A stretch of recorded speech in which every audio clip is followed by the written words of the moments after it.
Birthday party ಹೆಸರಿನಲ್ಲಿ rave party ನಡೆಸ್ತಾ ಇದ್ದ ಅಡ್ಡಾ ಮೇಲೆ ದಾಳಿ ನಡೆಸಿದಾಗ ಒಂದು ರೀತಿ ದಿಗ್ಭ್ರಾಂತರಾಗುವಂತಹ ವಿಚಾರಗಳು ಗೊತ್ತಾಗ್ತಾ ಹೋಗುತ್ತೆ. ಬೆಂಗಳೂರಿನಲ್ಲಿ ಅವರು ಶುರು ಮಾಡಿದ್ದು ಇದು ಬರ್ತ್ಡೇ ಪಾರ್ಟಿ ಅಂತ. ಈ ಹಿಂದೆ ಕೂಡ ಇಂತಹ ಪ್ರಕರಣಗಳು ಬೆಂಗಳೂರಿನಲ್ಲಿ ಸಾಕಷ್ಟು ನಡೆದಿವೆ.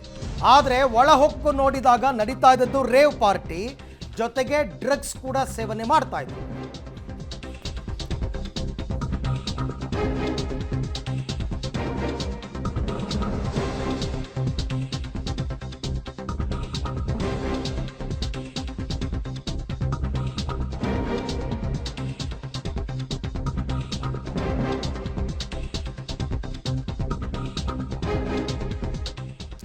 ಬರ್ತ್ಡೇ ಪಾರ್ಟಿ ಹೆಸರಿನಲ್ಲಿ ನಡೀತಾ ಇತ್ತು rave party. GR farm house ಮೇಲೆ CCB ಅವರು ರೇಡ್ ಮಾಡಿದಾಗ 5 ಬಂಧಿಸಿದ್ದಾರೆ ಸಿಸಿಬಿ ಪೊಲೀಸರು.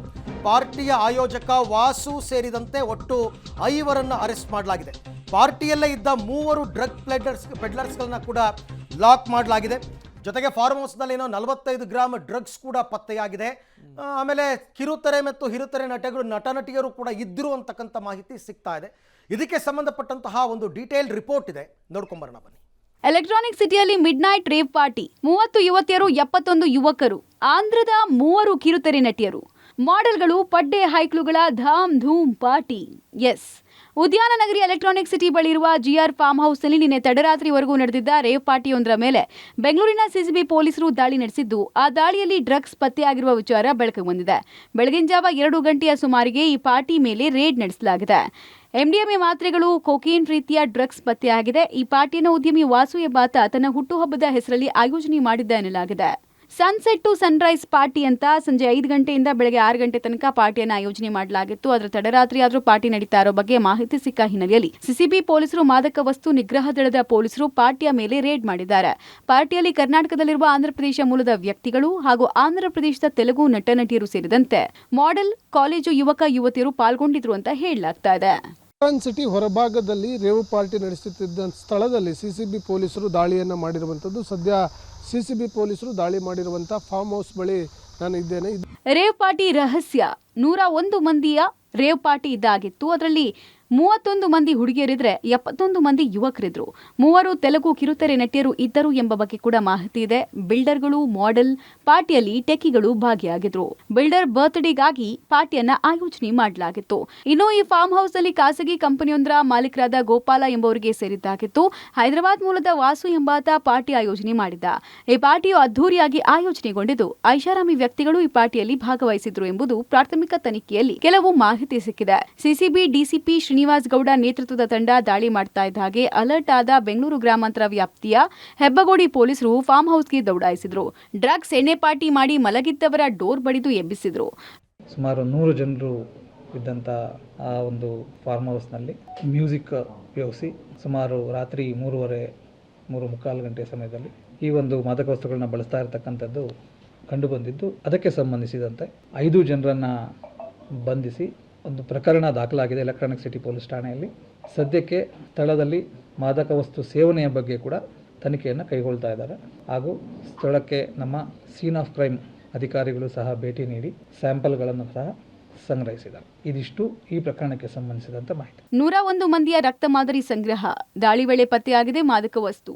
ಇನ್ನು ರೇವ್ ಪಾರ್ಟಿಯಲ್ಲಿದ್ದ 101 ಮಂದಿಯ ಬ್ಲಡ್ ಸ್ಯಾಂಪಲ್ ಕಲೆಕ್ಟ್ ಮಾಡಿ ಮೆಡಿಕಲ್ ತಪಾಸಣೆ ಮಾಡಲಾಯಿತು. ದಾಳಿ ವೇಳೆ MDMA 15 gram, capsule 6 gram, cocaine 6 gram ಮಾದಕ ವಸ್ತುಗಳು ಸಿಕ್ಕಿದ್ದು, ಬರ್ತ್ಡೇ ಮಾಡಿಕೊಂಡಿದ್ದ ವಾಸು, ಪಾರ್ಟಿ ಆಯೋಜನೆ ಮಾಡಿದ್ದ ಅರುಣ್ ಸೇರಿದಂತೆ 3 ಡ್ರಗ್ ಪೆಡ್ಲರ್ಗಳನ್ನು ವಶಕ್ಕೆ ಪಡೆಯಲಾಗಿದೆ. ಜೊತೆಗೆ ಫಾರ್ಮ್ ಹೌಸ್ನಲ್ಲಿ ಇದ್ದಂತಹ ಬೆನ್ಸ್, ರೇಂಜ್ ರೋವರ್, ಐಷಾರಾಮಿ ಕಾರ್ಗಳನ್ನು ಕೂಡ CCB ತಂಡ ಪರಿಶೀಲನೆ ಮಾಡಿ ವಶಕ್ಕೆ ಪಡೆದಿದ್ದಾರೆ.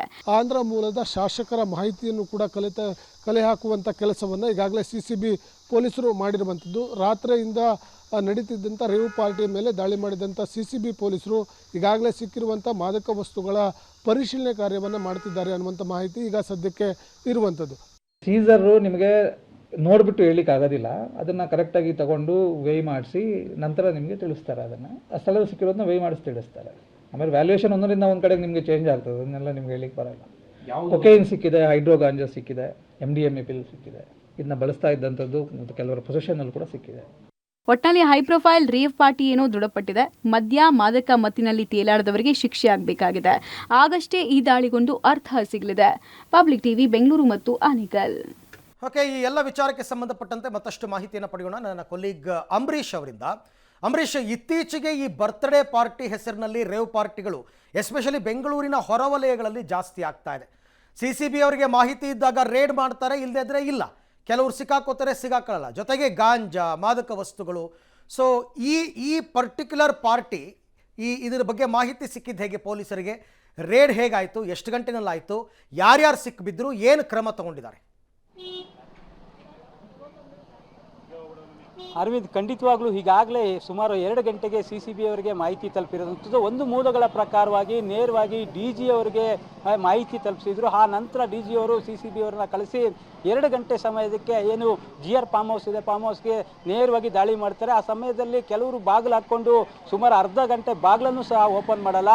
ಆ ನಂತರ ಪೊಲೀಸರು ಒಳಗಡೆ ನುಗ್ಗಿ ಬಾಗಿಲನ್ನು ಓಪನ್ ಮಾಡಿಸಿದ ನಂತರ ಈಗ 14 ಗಂಟೆ ಆಗ್ತಾ ಇದೆ ದಾಳಿ ಮಾಡಿ ಸಂಪೂರ್ಣವಾಗಿ 101 ಜನ ಇದರಲ್ಲಿ ಸಿಕ್ಕಾಕೊಂಡಿರೋದು. ಅದರಲ್ಲಿ 70 ಜನ ಪುರುಷರು ಮತ್ತು 30 ಜನ ನಟಿರು ಸೇರಿದಂತೆ 30 ಜನ ಸಿಕ್ಕಿರೋದಿದ್ದಾರೆ. ಈಗಾಗಲೇ ಅವರನ್ನು ಸಂಪೂರ್ಣವಾಗಿ ವಿಚಾರಣೆ ಮಾಡಿದ್ರು ಮತ್ತು ಅವರ ಬಂದಿದ್ದಂತಹ ವಾಹನಗಳನ್ನು ತಪಾಸಣೆ ಮಾಡಿದ್ರು, ಐಷಾರಾಮಿ ಕಾರುಗಳನ್ನು ಸಹ ತಪಾಸಣೆ ಮಾಡಿದ್ರು. ಅದರಲ್ಲಿ ಈಗ ಯಾರು ಡ್ರಗ್ಸ್ ಪೆಡ್ಲರ್ ಇದ್ರು ಇಲ್ಲಿ 5 ಜನನ ಈಗ ವಶಕ್ಕೆ ತೆಗೆದುಕೊಂಡಿದ್ದಾರೆ. ಜೊತೆಗೆ ಅವರನ್ನು ಬಂಧನ ಮಾಡಿ ಮಿಕ್ಕಿದ ಏನು ಉಳಿದಂತಹ ಎಲ್ಲಿಂದ ಡ್ರಗ್ಸ್ ಸಪ್ಲೈ ಆಗ್ತಿತ್ತು ಮತ್ತು ಅವರು ಯಾವ ಪಾರ್ಟಿಗಳನ್ನು ಆ ಬೆಂಗಳೂರು ಹೊರವಲಯದಲ್ಲಿ ಇರ್ಬೋದು ಅಥವಾ ಬೇರೆ ಕಡೆ ಎಲ್ಲಾದರೂ ಆಯೋಜನೆ ಮಾಡಿದ್ರಾ ಅಂತೇಳಿ ಅದ್ರ ಬಗ್ಗೆನೂ ಸಹ ಮಾಹಿತಿಯನ್ನು ಪಡೆದಿರೋಂಥದ್ದು. ಇನ್ನು ನಾನು ರೆಸಾರ್ಟ್ ಒಳಗಡೆ ಭಾಗದಲ್ಲೂ ತೋರಿಸಿದೆ. ಅಂದರೆ ಇತ್ತೀಚೆಗೆ ಬೆಂಗಳೂರಿನ ಹೊರವಲಯದಲ್ಲಿ ಸಾಕಷ್ಟು ಆ ರೆಸಾರ್ಟ್ಗಳು ಈ ರೀತಿ ದೊಡ್ಡ ಮಟ್ಟದಲ್ಲಿ ಮಾಡ್ಕೊಂಡಿರ್ತಾರೆ. ಅಂದರೆ ಹೈ ರೆಸಾರ್ಟ್ಗಳೆಲ್ಲ ಮಾಡಿಕೊಂಡು ಸಂಪೂರ್ಣವಾಗಿ ಇಲ್ಲಿ ಅಂದರೆ ಈ 5 ಎಕರೆ ವ್ಯಾಪ್ತಿಯಲ್ಲಿರುವ ರೆಸಾರ್ಟ್ ಆಗಿರುವಂಥದ್ದು, ಅಂದರೆ ಫಾರ್ಮ್ ಹೌಸು. ಈ ಫಾರ್ಮ್ ಹೌಸ್ ಸುತ್ತಮುತ್ತಲೂ ಸಾಕಷ್ಟು ಬೇರೆ ಬೇರೆ ಫಾರ್ಮ್ ಹೌಸ್ಗಳಿದೆ. ಜೊತೆಗೆ ಅಂದರೆ ಇಲ್ಲಿ ಜನನಿಬಿಡ ಬೀಡ ಪ್ರದೇಶ ಕಮ್ಮಿ ಇರೋದ್ರಿಂದ ಇಲ್ಲಿ ಆರಾಮಾಗಿ ಪಾರ್ಟಿಗಳನ್ನು ಮಾಡ್ಕೋಬೋದು. ಜೊತೆಗೆ DJಗಳನ್ನು ಹಾಕ್ಕೊಂಡು ಡ್ರಗ್ಸ್ಗಳನ್ನು, ಮಾದಕ ವಸ್ತುಗಳನ್ನು ಪಡ್ಕೊಂಡ್ರು ಸಹ ಇಲ್ಲಿ ಯಾವುದೇ ಪೊಲೀಸರು ಬರಲ್ಲ ಅನ್ನೋ ಮಾಹಿತಿ ಮೇಲೆ ಈ ರೀತಿ ಒಂದು ಪಾರ್ಟಿಗಳನ್ನು ಆಯೋಜನೆ ಮಾಡ್ಕೋತಾರೆ. ಜೊತೆಗೆ ಈಗಾಗಲೇ ಏನು ಬೆಳಗ್ಗೆಯಿಂದ ತನಿಖೆ ಮಾಡ್ತಿದ್ರು, ಆಗ ಅವರು ಸಹ ಈಗ ಒಂದು ತನಿಖೆ ಮುಗಿದಿದ್ದು ಈಗ ಮೆಡಿಕಲ್ ಟೆಸ್ಟನ್ನು ಸಹ ಮಾಡ್ತಿದ್ದಾರೆ. ಈಗಾಗಲೇ 100 ಜನಕ್ಕೂ ಹೆಚ್ಚು ಟೆಸ್ಟನ್ನು ಪೂರ್ತಿ ಮಾಡಿದ್ದಾರೆ. ಜೊತೆಗೆ ಏನು ಬೆಳಗ್ಗಿಂದ ಅವರನ್ನು ವಿಚಾರಣೆ ಮಾಡಿದರು. ವಿಚಾರಣೆ ನಂತರ ಸಂಪೂರ್ಣ ಒಂದು ಈಗ ರಿಪೋರ್ಟನ್ನು ಕೊಡೋದಕ್ಕೆ ಪ್ರಿಂಟರ್ ಸಹ ಈಗ ಒಳಗಡೆ ತೆಗೆದುಕೊಂಡು ಹೋಗಿದ್ದಾರೆ. ಇನ್ನು ಕೇವಲ 1 ಗಂಟೆ ಒಳಗಡೆ ಸಂಪೂರ್ಣ ಎಲ್ಲ ಕಾರ್ಯಾಚರಣೆ ಮುಕ್ತಾಯ ಆಗ್ತದೆ. ಆದರೆ ಮುಖ್ಯವಾಗಿ ಏನಂದರೆ ಹೆಬ್ಗೋಡಿ ಪೊಲೀಸರಿಗೆ ಈಗಾಗಲೇ ಹೆಬ್ಗೋಡಿ ಪೊಲೀಸರ ಇನ್ಸ್ಪೆಕ್ಟರ್ ಆದಂತಹ ರೆಡ್ಡಿ ಅವರಿಗೆ ಈಗ ಪ್ರಕರಣವನ್ನು ವರ್ಗಾವಣೆ ಮಾಡಿಕೊಟ್ಟಿದ್ದಾರೆ. ಆ ಜೊತೆಗೆ ಈಗ ಅವರೇ ತನಿಖೆ ಮಾಡ್ತಿರೋದ್ರಿಂದ ಈ ಪಾರ್ಟಿ ನಡಿಬೇಕಾದ್ರೆ ಸಂಪೂರ್ಣವಾಗಿ ಇಲ್ಲಿ ಯಾರಾದರೂ ಪೊಲೀಸರಿಗೆ ಮಾಹಿತಿ ಇತ್ತಾ ಇಲ್ವಾ ಅನ್ನೋದ್ರ ಬಗ್ಗೆನೂ ಸಹ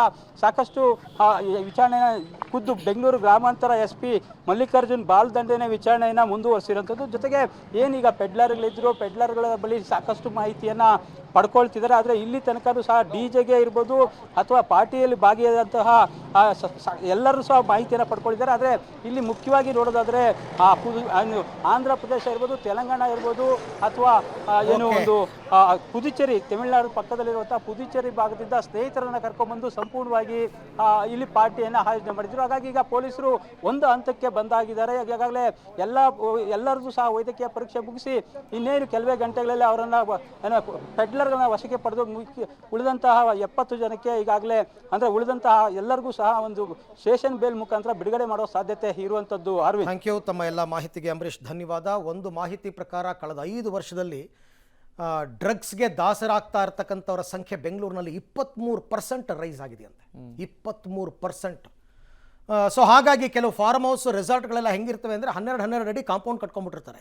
ಗೊತ್ತಾಗ್ಬಾರ್ದು ಒಳಗಡೆ ಏನು ನಡೆಯುತ್ತೆ ಅಂತ ಯಾರಿಗೂ ಗೊತ್ತಾಗಲ್ಲ. ರೇಡ್ ಆದಾಗಲೇ ಇಂಥ ವಿಚಾರಗಳು ಗೊತ್ತಾಗೋದು. ಎಷ್ಟೋ ಬರ್ತ್ಡೇ ಪಾರ್ಟಿಗಳು ಹೀಗೆ ಗೊತ್ತಾಗದಿದ್ದಂಗೆ ಮುಗಿದೋಗ್ಬಿಟ್ಟಿರುತ್ತೆ. ಇದಕ್ಕೆ ಕಡಿವಾಣ ಹಾಕಬೇಕು CCB ಪೊಲೀಸರು.